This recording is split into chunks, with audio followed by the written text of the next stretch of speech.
If you've been around personal development, mindset, success principles, manifesting, spiritual growth for any length of time, chances are you've come across these early 20th century greats like Dr. Joseph Campbell, Neville Goddard, Florence Scovel Shinn, and many greats, including Napoleon Hill.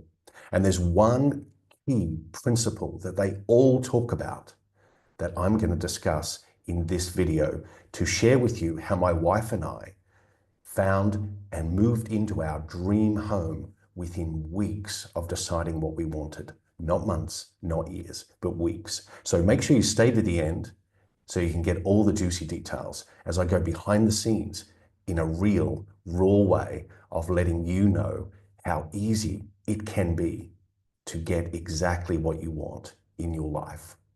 And of course, if you like this video and the content, give me a thumbs up, subscribe, and share with others. All right, let's dive in. So the number one principle that is often overlooked and misconstrued is desire. Now, before you click away, I really invite you to lean in because there's several types of desire. There's an external desire and there's an internal desire. So let me explain the two of them. The extrinsic desire or the external desire is I want something because, for example, others have it, or because I want to fit in, or I want to look good, or I want to keep up with the Joneses. So an external desire is I want something in the outer world or myself to experience something in the outer world because of an exterior factor, an external reward. That's the first thing. Let's go internal, which is an intrinsic or an internal desire. An internal desire is a state of being, a state of consciousness that you choose to fulfill yourself. I want you to listen to that. You choose to fulfill yourself. So it's a state of consciousness. It's a state of being. It's a state of being that represents what you want expressed in the outer world, first fulfilled and experienced within yourself. So you're not seeking outside votes. You're not seeking permission slips from outside of you. It is an internal work. It's the internal mechanism. So let me get to desire. So there's two types. There's the outer and the inner, the external reference and the internal reference. Most people have got it wrong. Whether you're an entrepreneur, a business owner, a husband, a wife, a career enthusiast, whatever it is, a student, if you are seeking outside gain first, you are missing the mark because chances are you're overlooking this number one principle that the greats like Napoleon Hill and Neville Goddard spoke extensively on. And let's get to that. It's burning desire. You can have a desire or you can have a burning desire. A desire may come and go like the breeze, may rise and fall like the moon every 30 days, okay? But a burning desire lights you within. It sets a flame within. It sets a flame within you alive, okay?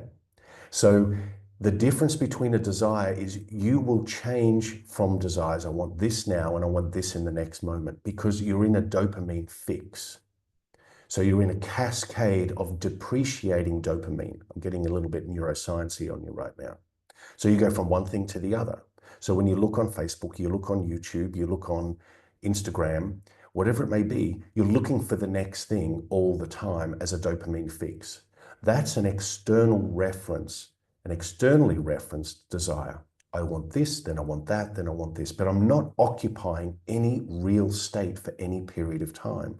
So therefore, my real desires, my burning desires, fall short of being fulfilled because I haven't occupied them. I haven't moved into that state of consciousness within myself first. So this is what my wife and I did. We were living in a lovely late 19th century manor home. Beautiful, really lovely. However, we started to feel like we were outgrowing the experience. Maybe you can relate. We were outgrowing the experiences, and there were little annoyances that were coming up. You know, the muddy paths and the drainage, and cold in winter. It felt very difficult to hold its heat in winter.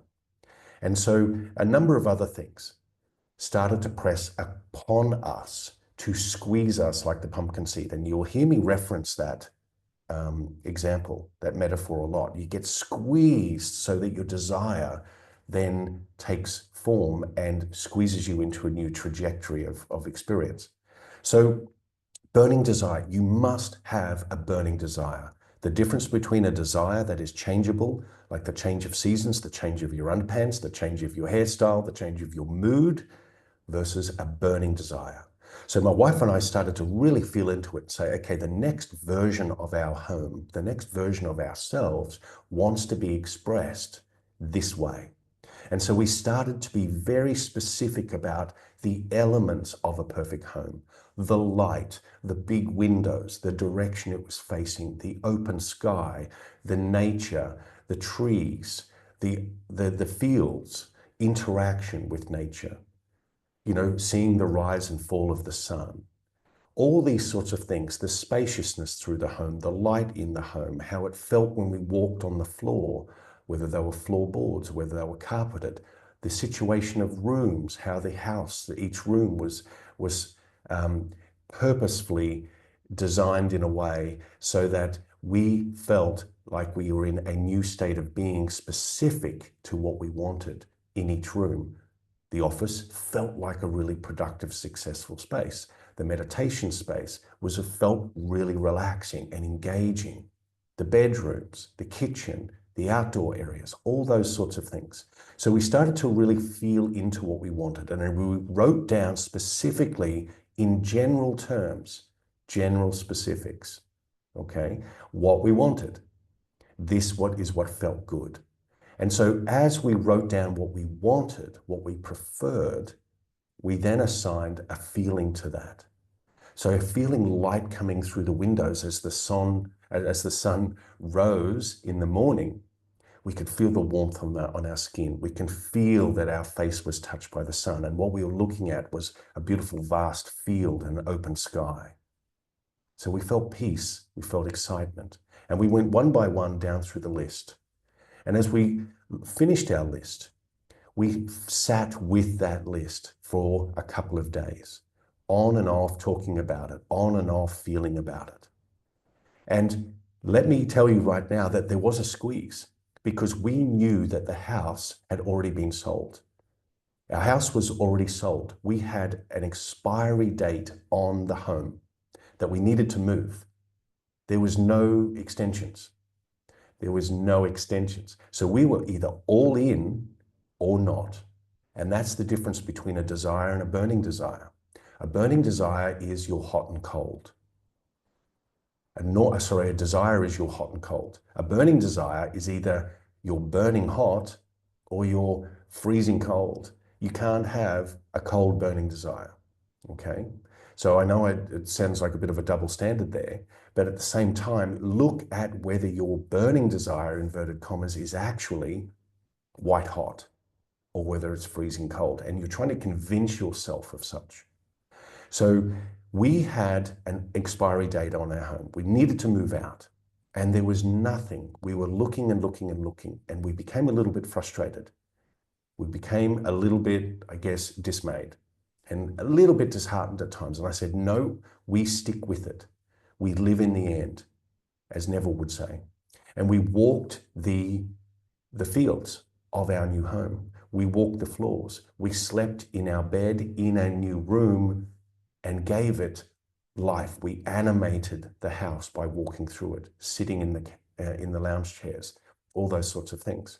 So more and more, we were impressing what we did want into the screen of space, upon the screen of space, as we being the cause and the outer world being the effect. So if you're still with me, hang tight, really, really hang tight on this one, because it came so close to a crunch that we could not find anything, nothing that really matched what we wanted, nothing that matched, but we stayed in faith. We stayed with our vision. We stayed occupying that state of consciousness because we enrolled ourselves. Our burning desire was to experience this new home with everything that we had written down for ourselves first. Now, wouldn't you believe it?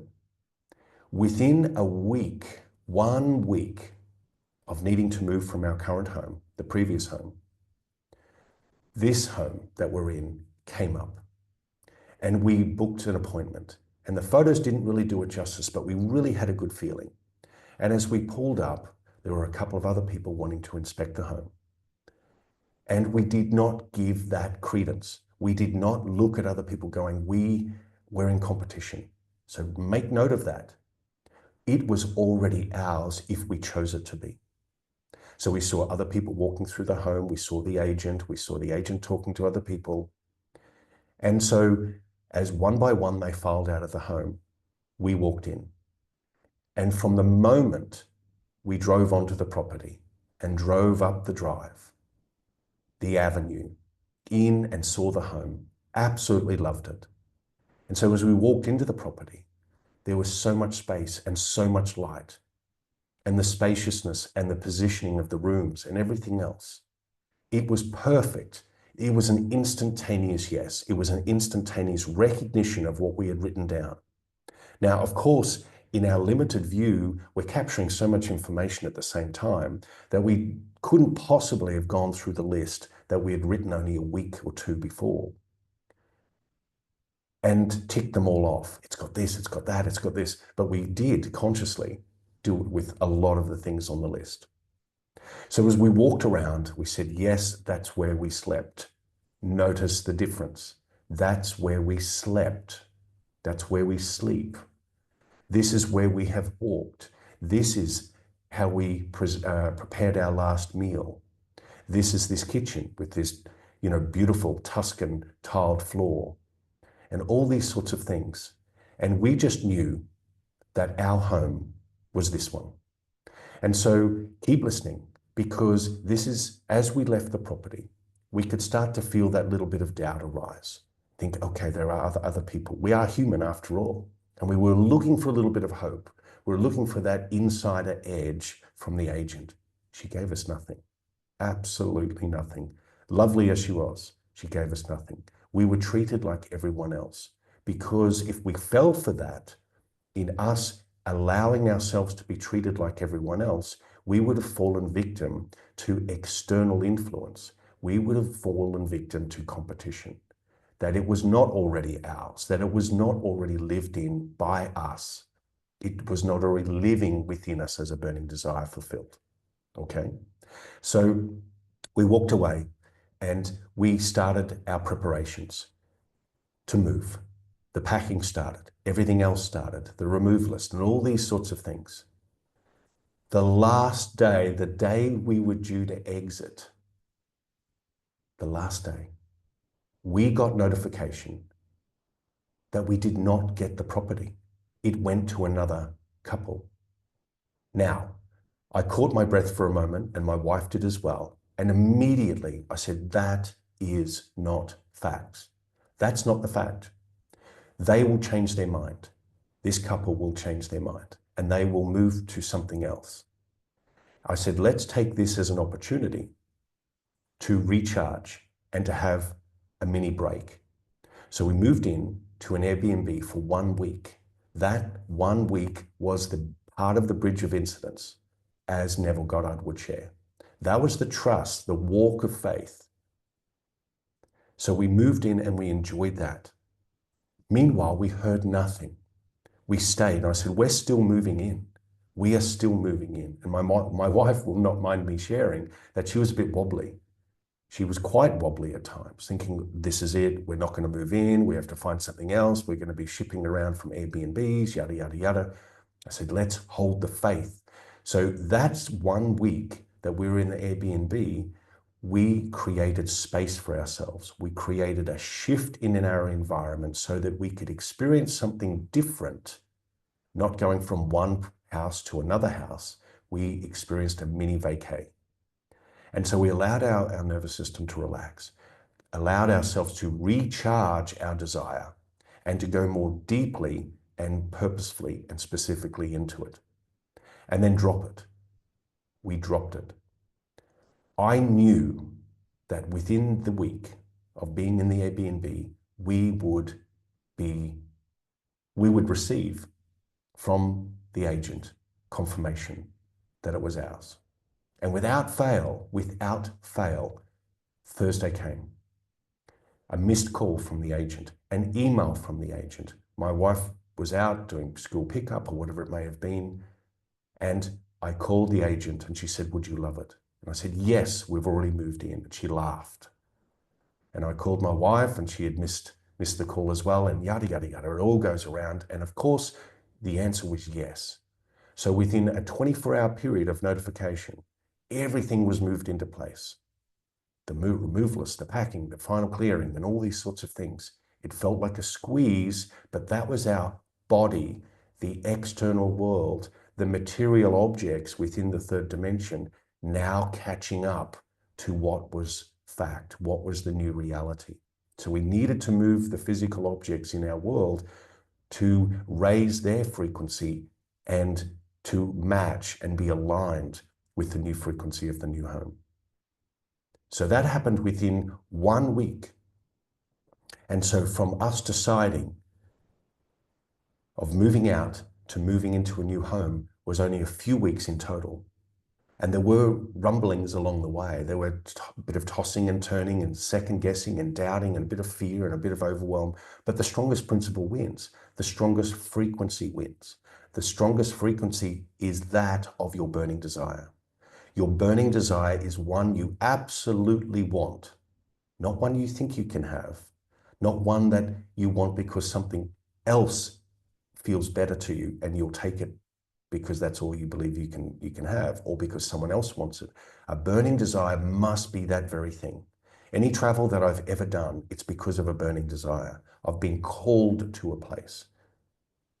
And maybe you relate as well. I've been called. I was called to my wife. I hadn't met her yet, but that's an entirely different story, which I'll share with you, if you want me to, another time, how we met. Incredible divine alignment in that. So I hope you got a lot of great value from this. Go back and re-listen. I purposely drop little nuggets all the way through, because if I gave you everything, if I spoon-fed you everything, then the chances are you probably wouldn't consume it and do something with it. So listen and take it in piece by piece, because there are many lessons within one lesson. There is much depth to a lesson as you can give yourself to the lesson. So the general principle here, and the number one thing I want you to take away, is a burning desire must feel white hot. You cannot be half pregnant.